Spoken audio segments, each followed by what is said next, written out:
a huge move by the largest nation state in the world that could trigger $1 million worth of Bitcoin. So don't listen to me. We will listen to this brand new video that I'm about to play for you about Donald Trump, who reveals what this catalyst is. And then Luke and I, this crazy Australian here, are going to tell you our thoughts right after we hear from Donald Trump himself. We're actually going to Fort Knox because I want to see, do we have the gold? Do we still have whatever it is, tons of gold? I hope we do. Wouldn't that be disappointing? Fort Knox. You grow up hearing about Fort Knox. You can't get in. You can't even see it. Nobody sees it.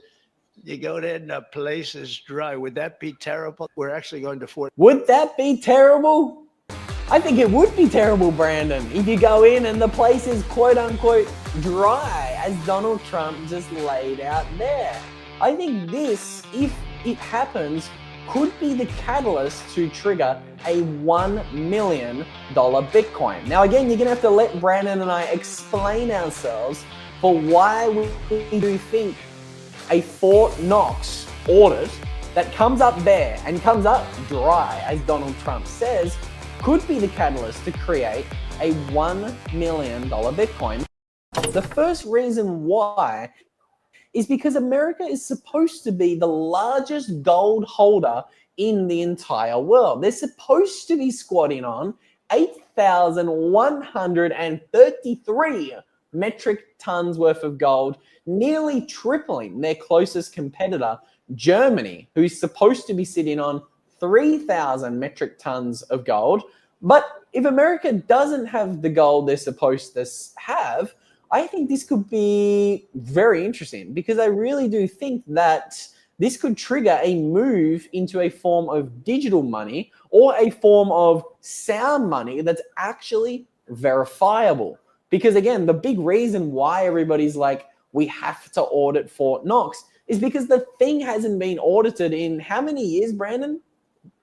Over half a century, Luke. We've got Elon Musk and Donald Trump looking to audit Fort Knox. And the last time it was audited was before Elon was even born at this point. So it's absolutely ridiculous that we allegedly have the world's largest reserve of gold and nobody is allowed to step foot in it. What kind of sense does that make, Luke? So I think you're nailing it on the head here, where everybody's going to say, hey, why don't we get something that is easily verifiable? Hell, gets audited every, 10 minutes or so? I think that would sound pretty nice. And we wouldn't have to spend taxpayer dollars on it because, well, it does it automatically. So this seems like a novel invention, Luke. Hopefully one day something like this is invented and we don't have to worry about auditing the gold. Couldn't agree more, my friend. Maybe, just maybe, one day there'd be something called Bitcoin that's invented that is verifiable sound money. Anybody around the world can literally download the entire 15-year history of the Bitcoin ledger that has all of the transactions for 15 years. Anybody can download one of those puppies on one of these puppies, a laptop, and verify every single transaction, and they know which addresses hold the Bitcoin. Again, something that a lot of people, especially new people to the space, just don't quite understand. But I think the fact that Fort Knox is going to be audited right now is really interesting from a timing perspective. I saw this tweet from Carl B. Menger. He says, alert, London gold market defaults on physical deliveries. One of the world's largest refineries informed its customers that the London warehouses were empty and that the London gold market was dry of liquidity. You guys can see the article headline right there. Brandon, have you seen anything going on in regards to the liquidity of gold around the world? It's magically a lot less than it was before, Luke. I don't know about you, but I'm just going to line out a timeline of events here. We've got Donald Trump and Elon publicly stating, hey, we want to audit Fort Knox. Then all of a sudden, the London market doesn't have liquidity with their gold. I don't know, man. I'm just lining out a timeline of events. Do with that information with you what you will, all right? I mean, no tinfoil hats here. I don't believe in coincidences. It seems like everybody just magically doesn't have this gold. Elon 5-6 years ago was saying he was going to fly rockets on asteroids to mine gold, and gold was magically going to pop out of seemingly space at this point. And now gold, when we're looking for it, is nowhere to be found. Seems really peculiar here, Luke. So I've got a lot of questions about what is going on here, as I'm sure you do as well. I do have a lot of questions. One of those questions being, what is going to happen if President Donald Trump visits Fort Knox and there's no gold there? I think a lot of people are asking that question. A chart that I want to add into the mix that could help to explain why we might be seeing these shortages of gold is the fact that central banks have become big buyers of gold over the past decade and a half now, since that 2008 global financial crisis. We can see on this chart, it's one of my favorite charts, but the buy pressure from central banks has been absolutely going through the roof. Have a look at how exponential the buying is right now when it comes to these central banks and what they're doing with their money. Again, for around 50 years, since we left the gold standard in 1971, you can see by this chart, we didn't really see a lot of buy pressure for gold. Central banks didn't care. Central banks were like, I will happily buy that government debt. I don't mind squatting on unbacked US Treasury notes. I don't mind buying the government debt of trashy countries all around the world. And we can see, to really put a little bit of a fine point on how parabolic the rise has gotten recently, you can see what's happened since Russia had their gold reserves frozen. We can see that the US has kind of created this global frenzy of gold in the gold markets. So Brandon, I'd love your take on what we're seeing here, buddy. Do you think that charts like these are these the ones that's kind of contributing to the shortage of gold that it looks like we are seeing in the London market? I don't think it's necessarily contributing to the shortage of gold that we are seeing. I think it's a thing where it's watch what they do, not what they say. A lot of politicians are trying to say, hey, trust the governments, trust the fiat currency and everything else. But look at what China, look at what Russia, look at what a lot of the United States adversaries are doing. They've been stacking gold for decades now and rapidly accelerating those gold purchases in the past 4 to 8 years. Now, you got to ask yourself, why have they been doing that? What else have we seen in these past 4 or 5 plus years? Massive amounts of inflation. So I think everybody's going to start to flock towards a hard money system. But the problem is here, Luke, is that we allegedly had a lot of gold where we could potentially get to a quote unquote gold standard. But then all of a sudden, magically in 1971, we went and did the whole charade of showing these gold bars and everything else, when in reality, maybe that gold isn't there.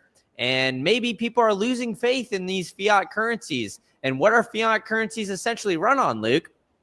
Faith that the government's going to complete, faith that the government is going to keep their word, faith that the government's not going to fail.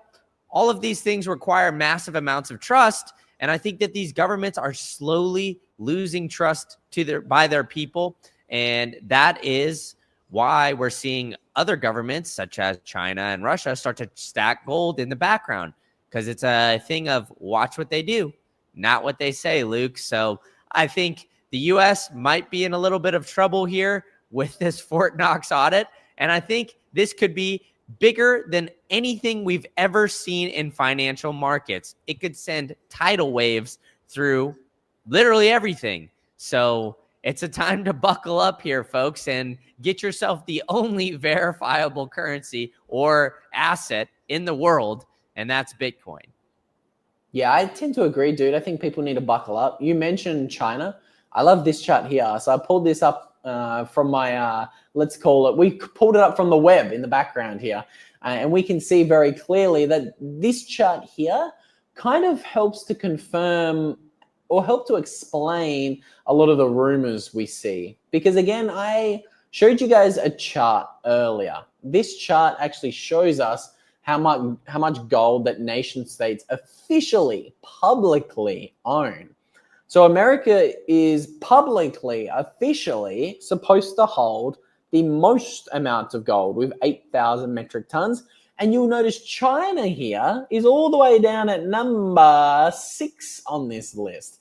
But what I think is interesting is that there have been rumors circulating for a decade that China actually holds 20,000 metric tons of gold. This would be, again, rumors, but this would be nearly 3 times more gold than America holds. Now, why is that important? Why is that interesting? Well, if the US did hypothetically want to go back to a gold standard, them creating this gold standard would hypothetically benefit the country with the most amount of gold. So China. Why would America want to create a gold standard that's going to enrich China? Because once you create a gold standard or announce, hey, we've got the global reserve currency, we're going to back our global reserve currency with gold. Naturally, the price of gold's going to go up a lot as people realize, wait a minute, gold was money for 7,000 years. I want to own some of this and not the paper trash that's supposed to be backed by gold. But this would obviously benefit the country with the most gold. And this gets me back to the rumors of China potentially owning more gold than they publicly let on. So this chart here is really cool. I love this chart. I'm going to make it as big as possible and make me and Brandon nice and small. So we can see that in the different bars, it is telling us, how much gold China is mining. So we can see the official reserves are in red. And they only account for somewhere around, 2,000 to 3,000 metric tons of gold. But then have a look at how much gold has been imported into China. That is signified by the green bars. And then the blue bars is showing us how much China's been publicly mining Bitcoin. Now, again, I believe the majority, if not all, of the public corporations who are gold miners in China, they are actually not allowed to sell the gold. They have to keep it within the borders of China. So this is where people are kind of piecing together these 2 to 3, what do you call these? These very interesting dominoes and red flags, and you start to add up the numbers, and all of a sudden, I think this chart here is the best representation of looking at how much gold is actually owned by China. And when you add up all of the gold that's been mined over the past 30 years and all of the gold that's been imported into China over the past 30 years, you're actually looking at a China gold holding amount of somewhere around 20,000 metric tons. Brandon, firstly, what are your thoughts on this chart? And then dive into your thoughts surrounding gold standards, China, and America. Look, Luke, 20,000 metric tons is a lot, but people in the chat haven't seen the girls you've been talking to lately, so it might sound to seem a little bit less if you saw that. All jokes aside here, this chart is absolutely parabolic, and we are seeing China stack at an insane rate. And you can look, right, as Luke was laying it out there, the jewelry base in gray is very low, but you see all these other charts. You see the red, which is the official reserves, and you see the domestic mining and the imports drastically increase, especially those imports, which leads me to believe, hey, where are they getting those imports from? And now we've got some missing gold in different places. Is it because they weren't actually mining gold and keeping it in those places in the first place? Did they have a lot less gold in the first place than they were letting on, and China was just buying them out, calling their bluff? There's a lot of different scenarios we could play through here, Luke, that all lead to everybody basically lying to the amount of gold that they actually have, except for maybe China, who seems to be the sneaky cat in all of this and scooping up as much gold as possible. Maybe as those metric tons of girls you bring around, scooping up all our snacks from the kitchen. Oh, I don't know about that. I was literally drinking a water off air when I had that chart full screen. I don't know if you guys caught it in the audio or not, but I started spitting it when you dropped that line on me, Brandon. Definitely caught me by surprise. Something else that caught me by surprise is the number of comments in the chat tonight. Again, it's a Sunday night at 7 o'clock. Welcome to everyone who has joined. The regulars look like they've had a rowdy Sunday. There's some hilarious comments in here. We can see that Phil has said that all of the US gold we hold in America is priced at $40 per ounce. Great comment. Something that needs to be remembered. That something is the fact that what is it? Gold today is at $2,000 an ounce. So America's gold is only priced at $40 per ounce. So before I get distracted with the chat and the banter in the chat, what I will say is that I have heard some people say that America might just revalue their gold up to the $2,000 an ounce that it is publicly valued at. But I think irrespective of where the price of gold is or where it could be in the future, I think people are going to need to learn about sound money. And I think obviously that's something that we're both very passionate about, Brandon, and learning about Bitcoin in particular is something that a lot of people need to do. 100%. And that's why I have partnered with a great company called the Bitcoin Way. So if you guys are intimidated by potentially holding self-custody, I know it can be very intimidating. Luke and I highly encourage that. But the Bitcoin Way has 25 years of experience in this cybersecurity space. So they can help check your laptops, check your computers, check everything to make sure that, hey, there's nobody checking any keystrokes, anything along those lines. They can help you with setting up that multi-sig if you'd like. And if you're like Luke and running away from Australia because you got too many beach whales chasing you, you can set up a Plan B passport as well. So you could go to the bitcoinway.com/green candle and you can get a 30-minute consultation for free on me. And you can see a picture of me with that ugly mug there. And they work literally around the clock. So no matter what time zone you're in, what area of the world you're in, what area you're running away from those beach whales, they can help you get to safety and potentially keep you away from those beach whales. But we all know Luke Mikic, for some reason, can't find a way away from them. So check out the Bitcoin Way by going to bitcoinway.com/green candle. They're a great partner of mine. And yeah, they can help you get your Bitcoin off an exchange and do it in a safe and secure way. Highly recommend checking out the Bitcoin Way. All Night Hider in the chat says there's a new meaning to whales. Web dev newbie says beached whales. What is that? Let's just say that I call them passion projects. But that could be a good place to maybe move on a little bit here and talk a little bit more about how good Brandon looks in that suit. Oh my God, this is business Brandon. I'm not. The kid was suited and booted, Luke. The kid was suited and booted. That's what attracts the. That's what attracts the fine ladies, and not the quote unquote passion project beach whales that the haircut attracts. But hey, don't take it from me. The results will speak for themselves. Have a look at this comment. More blubber for the lover. It's classic. Absolutely classic. Oh, Jesus. The chat's going nuts, and the chat just got even more nuts because my man Rock VTM just threw us another $50. Dude, thank you so much for the super chat. I bet those girls are thirsty. Well, you know what they say about whales? Their diet is predominantly water. So, yes, they are thirsty, Rock. They're very thirsty indeed. They've been eating all the snacks in the house, Rock, so I appreciate the $50. We can finally get some more food in this place. Thank you. Really appreciate it, my friend. Again, McLovin's coming here. Brandon looks like a funeral home director in that picture. Oh, God, I'm going to lose it. Before I lose it, I do want to talk a little bit more about something that I think is something we do need to pay attention to. Again, London's one of the biggest markets in the world. We haven't said this yet, but London used to be the global reserve currency holder only 100 years ago.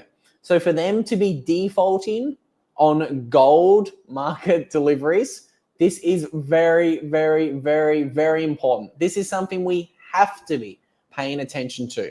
Okay, London is not mucking about, and I think that if London is defaulting on gold market deliveries, then I think maybe, just maybe, we're going to see some cracks appear in the surface. And speaking of cracks, I've been noticing some pretty interesting signs and signals happening recently when we're talking about some of these central banks that we're seeing around the world. Because I do think that maybe, just maybe, we might be seeing some conditions pretty soon that will create some cracks in the surface of the macro system.